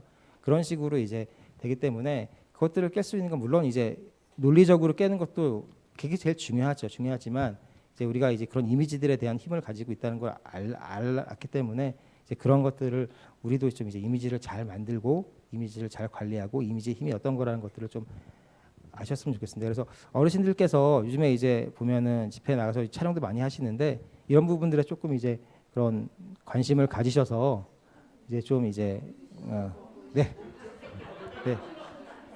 이게 네 저희는 보기 싫지만 이제 좋아하시는 분도 많죠. 그래서 네 하여튼 그런 이제 그런데 네. 이게 저분이 굉장히 이미지를 잘 사용하신 분이에요. 그래서 스토리텔링을 굉장히 잘했죠. 저 JTBC가 네네네네네네 스토리텔링을 굉장히 잘했죠. 아 이거 잠깐만요. 이거 잠깐만 좀 치워주세요. 네 저희가 네 그렇죠. 그런데 굉장히 막장 드라마를 잘 만들어냈습니다. 그래서 막장 드라마를 잘 만들어내서 지금 뭐 거의 뭐 끌어내렸잖아요. 대통령을 끌어내릴 정도로 스토리텔링을 잘한 그런 팀인데, 그러니까 이런 힘을 알고 있는 사람들인 거예요. 그래서 네 이제 그래서 저희가 이제 마지막으로 이제 저희가 이제 그 저희 MPK와 VON 이제 그 MPK가 1년이 됐고요. 아카데미가 이제 앵커 네트워크로 된 지가 1년이 됐고, 그리고 VON 저희가 이제 뉴스를 시작한 지 이제 유튜브 채널을 시작한 지 6개월이 됐습니다. 그래서 이게 저희가 이제 어떤 일을 했었는지를 보여드리기 위해서 어쩔 수 없이 나오는 영상이에요. 그래서 조금 이해해 주시고, 네, 그래서 저희가 어떤 일을 했는지 짧게 3분 정도 영상으로 좀 만들어봤습니다. 뭐 영국 여러 가지 그 히틀러 시대의 그 전범 재판 같은 걸 취재한다고 이렇게 그 우리 기획이 있는 것 같아요. 그런 것을 사진도 찍고 인터뷰도 하고 한다고 이제 가 있는데 그 김영 사무총장이 한 이야기 중에 이제 지금 전하고 싶은 그 우리 공유하고 싶은 이야기가 있는데 이게 있습니다. 김영 사무총장이 이제 그 좀 관록이 있죠. 여기 우리 북한 인권운동 가장 초창기부터 이렇게 해왔기 때문에 봤을 때 우리나라 사람들에게 가장 그 두려움을 확 불러일으킬 수 있는 게 전쟁이라는 것. 그걸 10분 활용하고 있는 겁니다. 전쟁이라는 것이 우리나라 사람들의 깊숙이 6.25 공포 때문에 그걸 평화라는 그거로 해서, 그러면은 그런 핵이 있습니다. 우리가 이제 언론 환경 이런 거 할 때 그런데 큰 어떤 핵심이 있어요. 그 핵심이 하나가 지금 전쟁 평화라는 그겁니다. 그 사람들이 그걸 잡고 큰 휘두르는 거예요. 그런데 그 두 번째로 우리 국민이 싫어하는 게 있다는 거예요. 그것도 역시 체험에 바탕한 건데, 두 번째로 싫어하는 건 뭐냐? 빨갱이에요, 빨갱이. 예. 저는 사실 그런 빨갱이란 말은 잘 안 썼어요. 안 썼는데 이젠 좀 써야겠어요. 그래서 타이밍이 있는 것 같아요. 지금은요, 제가 봤을 때 이제 널리 퍼뜨려야 되는 게 이런 시각입니다. 야 봐라, 잘못하면은 문재인이가 지금 우리 남한을, 대한민국을 다 김정은이한테 갖다 바치게 생겼어. 예. 야 지금 하는 꼴을 봐, 이거 다 갖다 바치게 생겼어. 걱정 안 돼? 이게 이제는 그냥 이렇게 평범하게 살아가던, 그리고 그들이 보여주는 텔레비전을 보는 사람도 조금 한 사람은, 그러니까 덜 정서적으로 동화된 사람은 조금씩 마음속에 의문이 생겨요. 왜냐하면 북한 보여주는 시간이 너무 길어. 텔레비전 보고 있으면요. 그거부터가 옛날부터 익숙한 수십 년 살아온 감각이라는 게 있는 겁니다. 뭔가 좀 이상하게 흘러가고 있다는 그거를, 근데 옆에서 자꾸 툭툭 건드려줘야 돼요. 그 건드려주는 게 일관성 있는 아주 핵심으로 모여야 돼요. 그게 뭐예요? 적화라는 거예요. 아주 쉽게 해줘야 돼요. 그러니까 상반기에 개헌 저지라는, 개헌 막아야 돼. 자유를 삭제하려고 하기 때문에 막아야 돼. 이렇게 되는 것처럼 지금은 뭐예요? 야 지금 완전히 적화시키려고, 완전히 남한을 갖다 바치려고 해. 남한을 갖다 바친다는 게 굉장히 먹혀요. 왜냐하면 땅도 갖다 바쳐, 자꾸 주권도 양보해, 뭐 전부 양보하는 것 같아. 그리고 김정은이 자꾸 띄워주고, 이건 뭔가 갖다 바치는 냄새가 난단 말이에요. 그걸 자극해야 돼요. 그건 깊은 뭐를 자극해요? 빨갱이에 대한 그 두 번째 공포를 자극하는 겁니다. 결국 그들이 전쟁과 평화라는 걸 증거를 허구로 자꾸 공격해도 우리가 치고 나가는 게 없으면 약해요. 우리가 뭐를 자꾸 부추겨야 돼요? 적화의 공포를 부추겨야 돼요. 그건 정당한 공포예요. 진실이고. 그래서 그 큰 담론의 중심으로 여러 사람들이 이렇게 좀 해줘야 됩니다. 막 아주 다양한 말을 하지만 결국 들어보면 하나는 지금 남한을 갖다 바치게 생겼다. 큰일 났다. 그거 절대 막아야 된다. 그거를 모아줘. 막으려면 어떻게 돼요? 문재인 쫓아내야 돼. 예. 어떻게 쫓아내야 돼? 마음을 먹으면 쫓아내요. 네.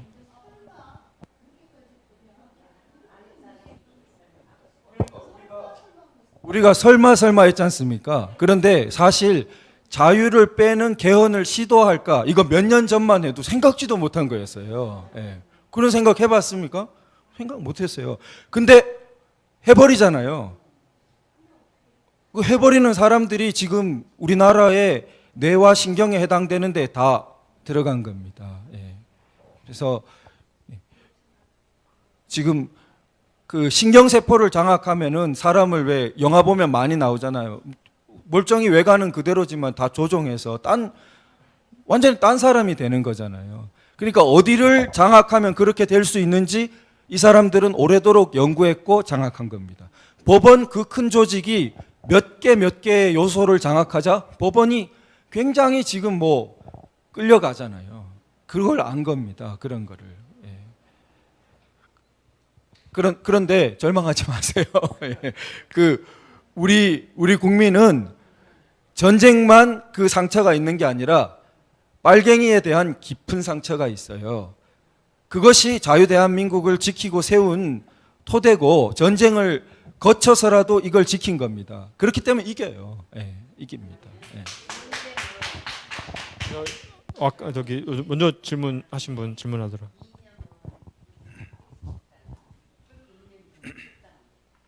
예, 변호사님. 저기 방금 오늘 그 주제로 말씀하신 그 우리 정부의 발표문하고 평양 선언문하고 판문점 선언 중에 우리 정부의 발표하고 북한의 발표가 서로 다른 점이 있어서 부분적으로 무효화되는 소지가 있다 하셨는데요. 그 무효가 소지가 있다 하면은 있음에도 불구하고 11월 1일부터는 발효하는 부분도 있다 하셨는데요. 지금 그 사법부에다가 그 발효에 대한 가처분 신청을 안 하신지. 정확한 답을 알고 계세요. 제가 하려는 걸 미리 말씀하세요. 죄송합니다. 예, 예. 아닙니다.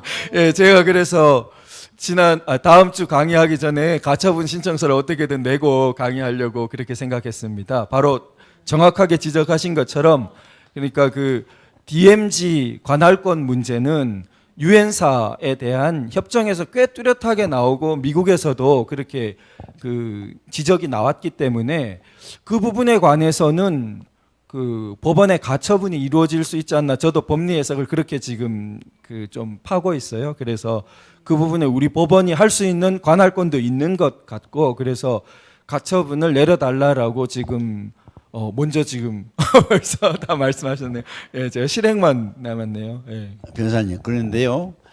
요번에 그 평양 선언 있기 전에 판문점 선실 때의 그 무효도 부분이 있다 하는 말씀 제가 들었거든요. 그렇다면 그때는 가처분하지 안 하시고 왜 평양 선언문과 같이 묶어서 가처분하신다는 말씀인가요? 지금 제가 말씀드린 가처분은 그 군사 합의서의 DMZ 관할권에 우선 특정됩니다. 그러니까 이게 좀 끊어봐야 돼요. 그러니까 그 군사 합의서에 나오는 DMZ 관할권 문제, 그 다음에 지금 평양 공동선언에 나온 그 현대화 문구가 있는 것 없는 것 때문에 일부 무효를 주장하는 것, 그 다음에 판문점 선언에서 문구를 완전히 같이 쓰여져 있지만 의사가 완전히 다르기 때문에 그 의사 합치가 안 됐다고 보는 것, 요 세 가지를 구분해서 봐야 되고 만약에 어떤 법률적인 문제 제기를 한다면 다 각각 따로 들어가야 될 겁니다. 묶어서 하자. 예, 그렇다면요. 지금 10월 27일에 대단히 집회가 있을 거라 말씀하셨는데요. 가처분과 집회의 그 영향이 어느 게 더 큰가요? 종류가 다르죠. 그래서 그 법률적인 부분은 그 법률가 분들이 저 말고도 좀 많이 움직이시면 좋겠고, 이런 우리가 법률적으로 그 애국 활동할 수 있는 게 찾아보면 굉장히 여러 가지 있는데 그 너무 세부적인데 또 구애되어서 못하는 분들도 있어요. 이런 부분 틀리면 또 안 맞지 않나 뭐. 근데 뭐 문제를 제기하는 입장에서는 뭐 99%면 가야지, 그걸 100이 안 된다고 해서 계속 그 이렇게 그 가만히 있는 것은 아니라고 보고요. 이제 그런 부분이 있고, 근데 집회 그 부분은 사실 요번 특히 10월 27일 집회는 굉장히 중요한 것 같습니다. 그런데 그 가급적이면 이 방송을 보시는 지방의 애국자님들도 좀 버스를 조직해서 시청 앞으로 모여 주셨으면 좋겠어요. 아무래도 그 탄핵 그 집회 때처럼 그 지방 집회를 분산해서라기보다는 그때도 많은 버스를 타고 올라오셨지 않습니까? 그래서 그 중앙 집회가 어느 정도 그 새를 보이는 것이 특히 지금 시국에 중요합니다. 그 외국 특히 미국에 대해서 문재인에 대해서 근본적으로 그 반대하고, 특히 지금 대북 정책 부분에 있어서 근본적으로 반대하는 국민들이 이렇게 결집해서 목소리를 내는 것이 굉장히 중요한 시기라고 생각됩니다. 변호사님, 각계각층의 많은 분들이 촛불혁명이라는 말씀을 많이 쓰시는데요. 그 호칭 수정을 좀 하셨으면 좋겠어요. 촛불이 왜 혁명입니까? 촛불 반란을 좀 그렇게 불렀으면 좋겠어요. 아니, 문재인뿐만 아니고 우리 우파에서도 그런 말 자꾸 합니다. 예, 촛불 혁명이라는 말씀 안 하시면 좋겠어요. 그 참 우리한테는 그냥 굉장히 그 거부성 얘기고, 그래서 변호사님께서 좀 저 주변에 계신 지인들한테 촛불 혁명은 앞으로 쓰지 않도록 반란을 좀 거쳐버려서 좋겠다 하신 말씀을 좀 드리고 있습니다. 감사합니다. 그럼 마지막으로 한 분만 더 질문 받을게요. 예, 감사합니다. 우리 오늘 그 매체에 대한 거 하나 제가 그 말씀드리고 싶은데, 요새 가짜 뉴스가 많이 통용되는 상황에서 요사이 그 CCTV가 굉장히 범인을 잡는데 혁혁한 그런 공적을 올리고 있는데, 한편에 CCTV가 오늘날의 그 대부분의 차마다 다 달려 있는 그것이 이제 대부분이 현장에 그것들을 조사하게 되고, 그래서 범인을 색출해내는 그런 팩트 체크가 이루어지는데, 오늘날 그 1인 미디어 시대가 어떻게 이제 되어진다면 보다 더 이제 오늘 가짜 뉴스가 양산되는 것을 최대한 막을 수 있는 좋은 기회가 될 거라고 생각이 들어지고, 그럴 때 정말 어떤 사실이 진리이신 주님의 뜻이 보다 구체로 이루어지지 않겠나 하는 생각을 가지게 됩니다. 그런 점에서 좀 적극적으로 저희들이 마치 CCTV 또는 뭐라 합니까, 그 자동차에 다는 카메라처럼 그런 게 우리가 적극적으로 참여해서 현장의 그 취재, 현장에 사건이 있을 때 어떻게 좀 적극적으로 그것을 활용했으면 좋겠다. 그래서 어떤 저런 잘못된 저쪽에 좌파 쪽에 어떤 집회가 있을 때 저희들도 참여를 하고, 그게 그들을 좀 적극적으로 찍고, 또 우리는 우리 쪽에 그것들을 잘 찍어서 올리는 적극적인 올림과 또 적극적인 고발하는 그게 필요하다라는 그 점에 대해서 동기부여가 좀 되었으면 좋겠다 하는 것 하나 하고요. 두 번째는 그러기 위해서 오늘 여기 계시는 뭐 대부분 어르신들이 많으신데, 우리 전문가 입장에서 우리가 고급 장비라 또는 이런 것들을 다 조작하거나 또는 한다는 것은 재정적으로 또는 기술적으로 힘들다고 생각이 듭니다. 그런 점에서 지금 나와 있는 그 핸드폰 중에 또는 스마트폰 중에서 가장 이 동영상을 찍기에 좋은 기기가 어떤 건지를 추천을 하나 받고 싶고, 두 번째로 필요하다면 앞으로 이제 그런 쪽에 어떤 필요를 제작회사에 요청해서 그런 보다 더 동영상 제작에 좀 더 효과 있는 그런 핸드폰이 만들어질 수 있도록 적극적인 소비자의 요청을 할 수 있으면 좋겠다 하는 걸 말씀드리고 싶습니다. 네네. 아까 저기 요즘에 이제 그 한겨레가 이제 에스더 기도운동본부를 공격을 많이 하잖아요. 근데 이거를 자세히 들여다보시면 올드 미디어가 뉴 미디어를 공격을 하는 겁니다. 그러니까 충돌이에요. 어떻게 보면 올드 미디어와 뉴 미디어의 충돌인데 이게 보시면 지금 전선이 이제 뭐 기독교와 이제 그런 동성애 이런 식으로 되어 있지만 자세히 들여다 보시면 기존에 이제 그 신문 갖고 있는 그 올드 미디어의 권력이 뉴 미디어 이제 계속해서 그것들 가짜 뉴스라고 이제 프레임을 씌우면서 공격을 하고 있는 그런 모습들인데 제가 보기엔 이제 이런 싸움에서 결국에는 뉴 미디어가 승리하지 않을까라는 생각이 들고요. 그래서 지금 이제 한겨레가 이렇게 에스더까지 공격을 하게 된 거는 굉장히 급했다라는 생각이 좀 듭니다. 그래서 사실 이제 에스더 기도운동은 좀 뒤에 숨어있던 조직이었는데 이걸 이렇게 좀 드러내놓고 이제 공격을 하게 됐다는 것은 한겨레가 이제 그런 올드 미디어 세력 굉장히 좀 급하지 않았나는 좀 생각이 들었고 아까 말씀하셨던 것처럼 이제 그 1인 미디어 이제 하면서 이제 그런 장비들에 대한 문제인데 굉장히 요즘에 좋은 장비들이 많고요. 삼성 카메라가 좋습니다. 삼성 카메라가 그 삼성이 원래 카메라 사업부가 있었는데 그걸 이제 철수했어요. 근데 원래 그 이전 저런 미러리스 카메라를 만들었는데 굉장히 좋았어요. 그래서 평이 굉장히 좋았는데 스마트폰에 이제 올인하겠다 해서 카메라 사업부를 접었는데 그 카메라 사업부가 제가 알고 있기로는 그 스마트폰 사업부로 흡수가 됐어요. 그래서 삼성 카메라가 지금 이제 S9 이제 나오고 뭐 카메라 2개잖아요. 듀얼 카메라인데 카메라가 굉장히 좋습니다. 그래서 그 카메라로 촬영을 하셔도 충분히 그런 이제 영상이나 이런 부분들은 걱정 안 하셔도 돼요. 그래서 뭐 이렇게 보통 조명이나 이런 거 안 쓰셔도 그 스마트폰으로 충분히 그런 이제 이런 영상을 볼 수 있게끔 나오는데 이제 그거를 아까 말씀드렸던 것처럼 어떤 컨텐츠로 채우느냐가 중요한 거예요. 그래서 이제 그거를 이제 조금 고민하셔서 이제 아까 기술적인 부분들은 아까 말씀드렸던 것처럼 교육 업체들 있으니까 그렇게 찾아가셔서 배우시면 되고 이제 이 어떤 거를 올릴지 어떤 내용으로 채울지를 좀 고민하시는 게 좋지 않을까. 그러면은 이제 아까 말씀드렸던 것처럼 이제 각자가 이제 미디어의 어떤 그런 주인이 되시는 거죠. 이제 이야기할 수 있는. 네, 그렇습니다. 말씀 듣다 보니까 이제 좀 마무리에 가까운 거로 하나 말씀드리고 싶습니다. 이게 그 언론 자유, 사상 자유 이야기하면서 그 은연중에 하태경 씨 같은 이야기를 하는 경우도 있어요. 그러니까 사상 자유 속에서 주체 사상 같은 것도 걸러질 텐데 왜 그렇게 민감하게 반응하냐 이런 식의 그 일종의 서구에 발달된 그 사상의 자유, 언론의 자유의 일면만 가지고 이야기한 거라고 생각됩니다. 그 발달된 그 서구 사회도 그 자유를 파괴하는 자유까지는 용납하지 않았고 그 언론의 자유라는 것이 예를 들어 대표적으로 그 히틀러 찬양하는 것을 언론의 자유의 이름으로 용납하느냐 그렇지 않다는 것입니다. 그 한계가 있는 것이죠.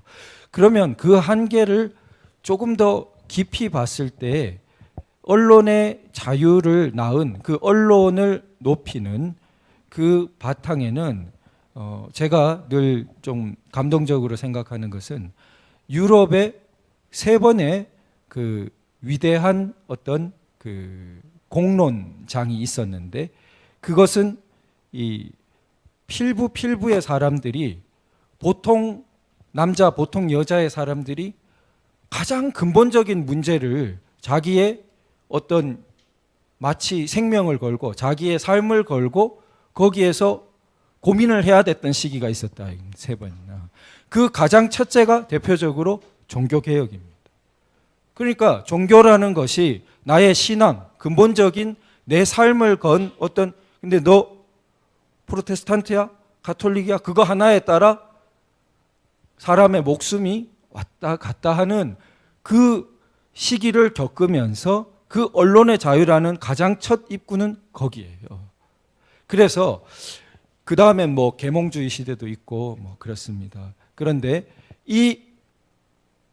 이걸 생각해 볼 때 우리 그 유튜브를 구독자 수가 얼마냐? 누가 내가 찍은 것을 얼마 보냐?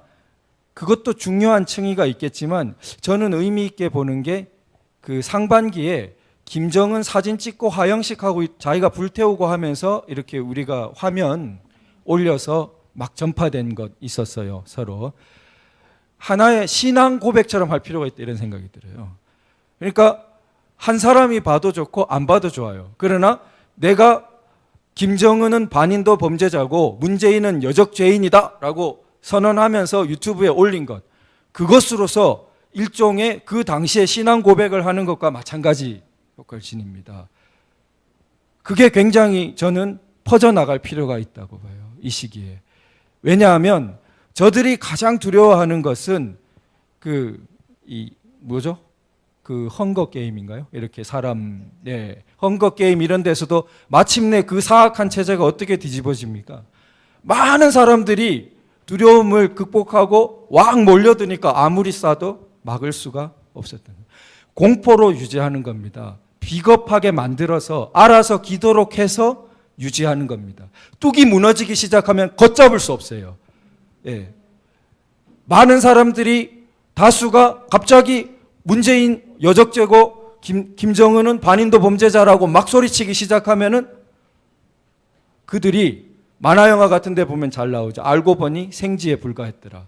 거인 모자 속에 숨어있던 조종하는 놈이 생지에 불과하더라. 그런 꼴이 된다니까요.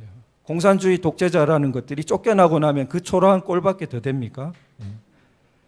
그래서 그 위대한 진짜 자유시민혁명이 여기서 나야 되는 겁니다. 우리가 그 담대한 고백을 할 수 있을 때 자유시민이 되는 거예요. 우리가 그 서양이 통과했던 위대한 시기를 지금 통과하는 거예요. 이승만 대통령이 기틀을 놓아주었지만 정신적으로 그 담대한 정신적인 그 선언을 하고 자기가 일종의 신앙 고백을 하는 국민이, 보통 국민이 그 시기를 통과해야 진정한 근대 국가가 되고 진정한 자유민주 선진 문명으로 가는 걸 통과하는, 우리 그 시기를 통과하는 겁니다. 반드시 이깁니다, 우리는. 네. 네, 여기 질문 하나 더 부탁이 있어가지고. 예, 안녕하세요. 제 도태우 변호사님 뵙고 싶어서 모처럼 나왔습니다. 저는 프리덤 칼리지 장학회 대표 손효숙입니다. 우리 도태우 변호사님이 마치 지금 싸우시는 모습이 그 거대한 공산주의와 맞붙어서 대한민국 정말 점 하나에 불과했던 그 대한민국을 자유민주주의로 지키기 위해서 마주섰던 그 이승만 대통령의 그 모습을 보는 것 같습니다. 요즘 하시는 저희도 이제 제가 있는 사무실에 선언문 크게 뽑아가지고 벽에 다 붙여놨어요. 그래서 들어오고 나가는 사람들이 다 볼 수 있고 한 번씩 읽어볼 수 있도록 그렇게 했는데, 지금 굉장히 중요한 말씀을 하셨어요. 자유민주 선언을, 릴레이 선언을 하자. 그래서 김정은은 그렇게 살인마고 또 살인 독재자, 그리고 문재인은 여적죄인, 빨갱이 문재인은, 우리가 그렇게 한번 해서 그걸 불꽃처럼 들불처럼 그렇게 하면 좋겠다는 생각이 들고요. 이제 제 도태우 변호사님을 만났던 것은 작년 3월 그렇게 안국동 헌재 재판이 있기 전에, 그때 애국 시민들이 많이 매일 가서 그 앞에서 1인 시위들 많이 하고 했는데, 그때 도태우 변호사님이 애국가 기도회를 하자 그래가지고 같이 이제 참여하면서 너무나 참 말씀하신 대로 실천하시는 분이구나 하는 거를 이제 발견하고 굉장히 존경을 하고, 이후에 저는 이제 평생 공직에 있었는데 나라가 이렇게 되는 거는 뭐 그전에는 좌우 개념 같은 거 아무것도 모르고 오직 정말 정부가 하는 일, 또 언론이 하는 일, 뭐가 믿을 수 없으면 어떻게 하겠어, 이렇게 생각하고 지냈는데, 그래서 이런 상황을 맞고 보니까 뭔가는 해야 되겠다. 정말 너무 갈수록 점점 상황이 어려워지는 걸 보면서도 내일 지구의 종말이 오더라도 오늘 사과나무 한 그루를 심는 그런 희망을 우리가 좀 심어야 되겠다. 그래서 저도 이제 제 생각에 할 줄 아는 건 아무것도 없지만, 다만 이제 제가 직장 생활을 하면서 배웠던 재능과 또는 역량 같은 것을 동원을 하니까 뭐 문서를 좀 작성을 할 수 있다든지 이런 거를 할 수가 있더라고요. 그래서 이제 장학회도 시작을 해서 매번 이제 지금 애국 청년들, 현장에서 싸우는 청년들에게 이제 한 500만 원씩 계속 1년 이상 좀 장학금을 지급하고 있습니다. 그리고 역사 학교를 시작을 했습니다. 역사 교실을 8주 과정으로 하고 보니까 정말 좋은 것은 이승만하고 박정희라는 그 이름이 내년부터는 교과서에서 사라진대. 이런 이야기를 제가 꺼내면 아무 생각이 없던 제 지인들도 그래? 뭐가 그런 법이 다 있어? 이렇게 놀랍니다. 이건 이제 저희 역사 교실에 온 현직 교사들이 하는 이야기예요. 내년부터 그 교과서에서 그런 이제 이름을 삭제한다. 초등학교 6학년 교과서에도 안 나오고.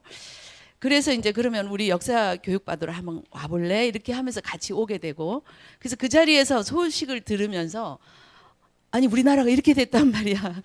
그래서 이제 자연스럽게 사람들이 이렇게 다음 시간에 또 역사 강의를 들으러 오고 하면서 애국 시민이 되는 거를 요즘 이제 목격을 하고 있어요.